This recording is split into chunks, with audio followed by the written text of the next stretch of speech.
you? Did you go to school today? Did you have school? Yes. Did you have a great day at school? A few years ago, I moved with my kids and their dad to a new community, to a small suburb. We're excited about the move and looking forward to it. But for us as a family of color, as we were thinking about the things we needed to do before we got there, something that was really important was that we needed to take our younger son, who has a severe form of autism, to the police station, because we wanted to make sure that he was not seen as a stranger in the community. Did you get to see your friends? Yes. Good. I'm glad you did. I'm glad you had a great day. I miss you.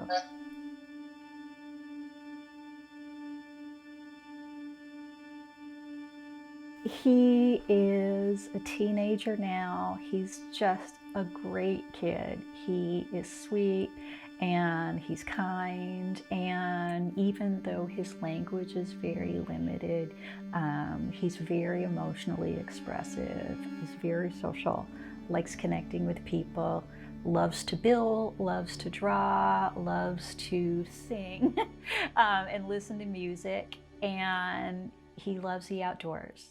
I love you. I love you, Mom. Aw, give me a kiss. The fear was that, number one, he wouldn't be assumed to be a resident of the community. That number two, he'd be seen as a threat, as a stranger, as someone who could potentially be violent or cause harm. And none of these things are true.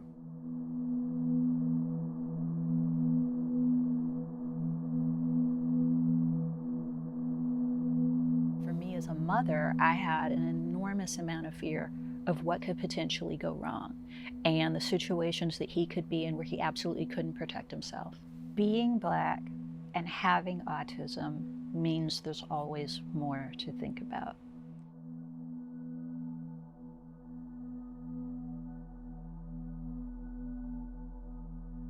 He's already vulnerable because he's a Black male, and he's that much more vulnerable because he's so limited in his ability to communicate and in his ability to regulate his behavior.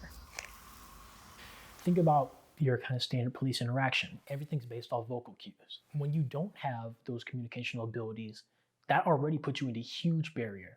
And police officers aren't trained to know how to respond to that. They aren't trained to know, okay, what do I do if I pull over someone who has autism?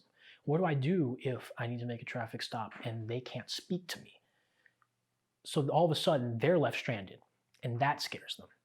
And when they're scared, we've seen what happens.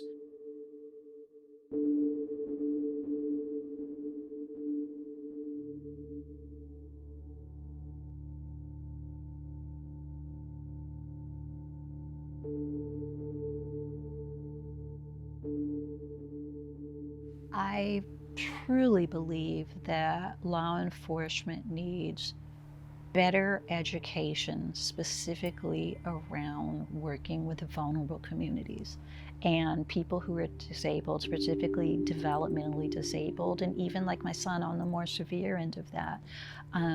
There has to be better education. They are community members like anyone else. They have the same rights, they should have the same privileges, and they should have the same sense of safety and protection in the community.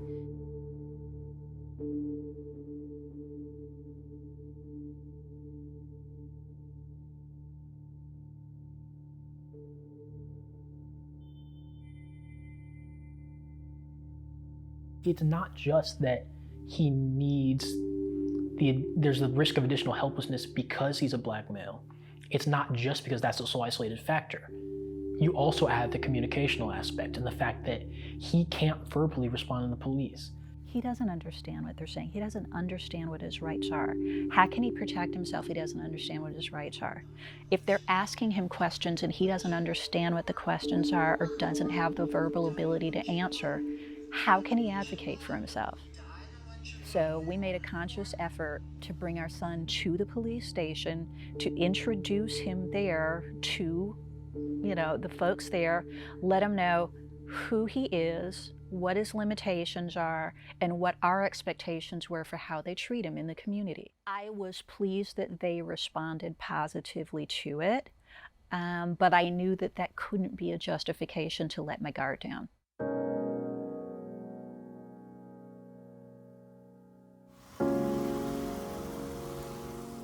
Does it feel unfair that families like ours are in situations where we have to advocate for vulnerable family members like that? Absolutely. Absolutely it does. But the reality of it is, if you're a Black person in this country, you're already aware that that's the added burden that we carry. If police are going to be continuing, to be called in to engage with people that have these disabilities and have these challenges, they've got to be better informed about how to do that safely. Are you having a good day? I hope that we're making it easier for the next Black boy that comes into that community, that comes into another community, that faces the same sort of unfair scrutiny. And so, my hope is in the long run that each of these are, kind of bricks in the wall that really build and strengthen relationships and do increase awareness. When you hear people like me, mothers like me, talk about autism awareness, what we're talking about is everybody in a community understanding what autism is, understanding how that might show up in your neighbor. I think the more people who have a better understanding of exactly what it is, we start to create communities that are safer places for people on the autism spectrum.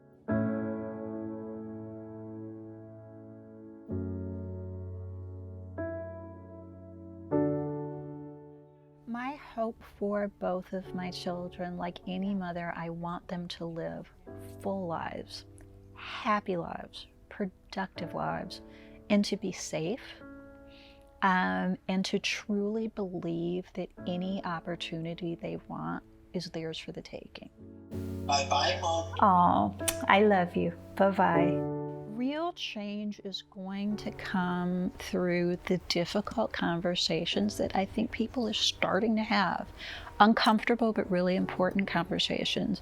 And as has been said, Black people can't change this. Black people don't own the power structures to change this. This is about white allies coming forward, acknowledging what's real, and making real changes to systems. And that's driven through honest conversation about what's happening.